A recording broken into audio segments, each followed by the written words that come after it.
उत्तरा की आवाज सुनी है। उत्तरा के गर्भ की रक्षा की भगवान ने। धीरे धीरे धीरे धीरे समय गुजरता चला गया। उत्तरा के गर्भ से एक बहुत सुंदर बच्चे ने जन्म लिया है, जिसका नाम रखा गया परीक्षित। बोलिए परीक्षित महाराज की। अब परीक्षित महाराज का जन्म होगा। परीक्षित बहुत सुंदर है।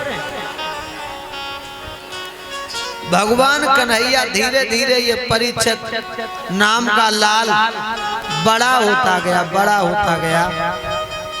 बड़ा तेजस्वी है, बहुत अच्छे हैं परीक्षित, विचारों से भी अच्छे हैं। एक दिन भगवान कन्हैया ने पांडवों को बुलाया और कहा, पांडवों,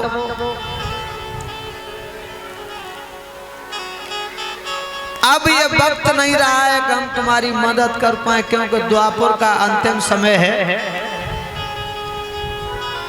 कलयुग शिशु के रूप में पालना में झूल रहा है। हम भी जा रहे हैं और तुम लोग हिमालय के लिए चले जाओ, गल जाओ जाके। आज धर्मराज ने अपने बेटा परीक्षित को दिल्ली का तखत दिया, दिल्ली का राजा बना दिया परीक्षित को। पांचों पांडव द्रौपदी को संग लेकर हिमालय पे निकल गए। आगे धर्मराज, भीम, अर्जुन, नकुल, सहदेव सबसे पीछे, पांचाली, द्रौपदी सबसे पीछे। हाय हिमालय पे जब पहुंचे, लोगों पांचाली द्रौपदी सबसे पहले गलना शुरू हो गई। द्रौपदी गलन लगी। भीम ने पीछे मुड़ के देखो, भैया धर्मराज, द्रौपदी गल गई।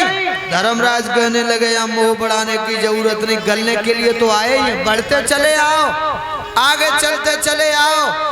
भीम कहने लगे, भैया सबसे आगे तुम चल रहे हो, सबसे पीछे द्रौपदी, सबसे पहले जे क्यों गल रही है? आपको गलना चाहिए था। धर्मराज ने जवाब दो, भीम तुम नहीं जानते हो, ये द्रौपदी जो है बहुत बड़ी घमंडी है। अगर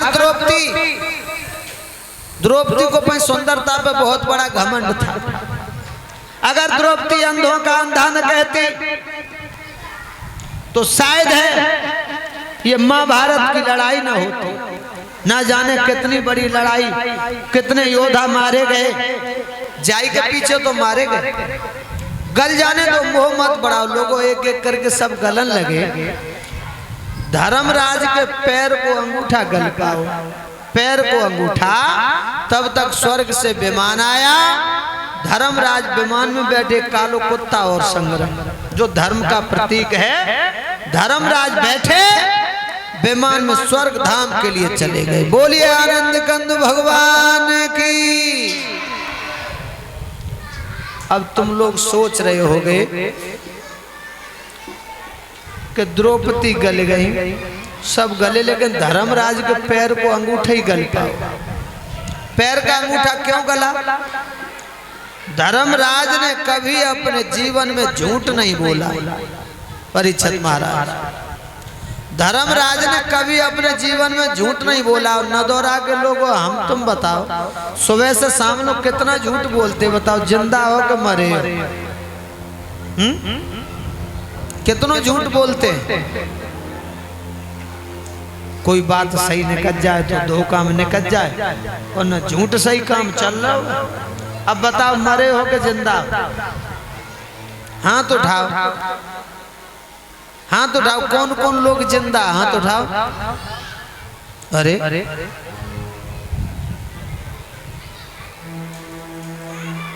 हाथ क्यों ना उठा रहे?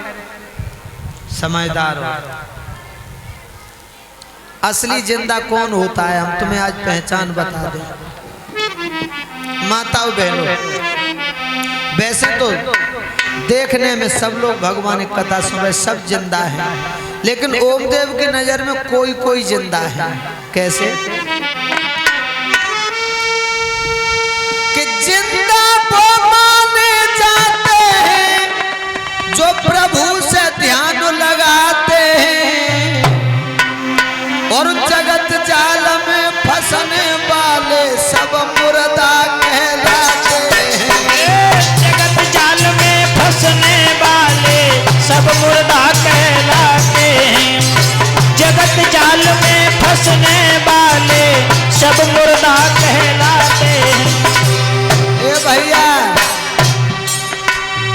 जिंदा लोगों की पहचान। और जिंदा वो माने जाते हैं जो प्रभु से ध्यान लगाते हैं। और जगत जाल में फंसने वाले सब मुर्दा कहलाते हैं। जगत जाल में फंसने वाले सब मुर्दा कहलाते हैं। जगत जाल में फंसने वाले सब मुर्दा कहलाते हैं।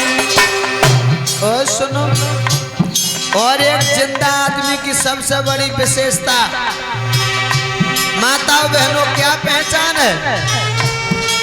अरे जिंदा बोले सत्य सदा, झूठन को मुर्दा जान रे।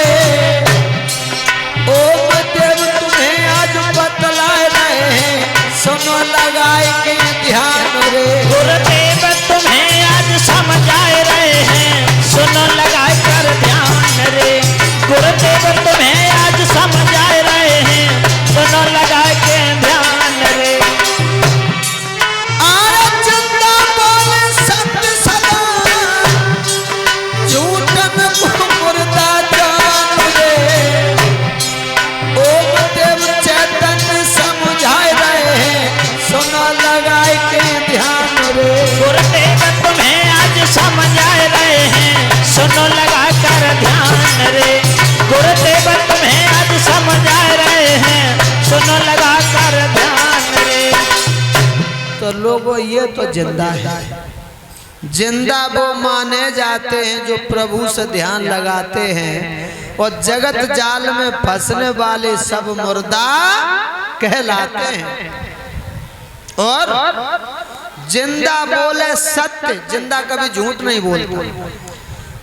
जिंदा बोले सत्य सदा, झूठन को मुर्दा जान रे। और ओम देव तुम्हें बतला रहे, सुनो लगाए के ध्यान रे। मेरे भैया आज दिल्ली का तखत दे दिया परीक्षित को।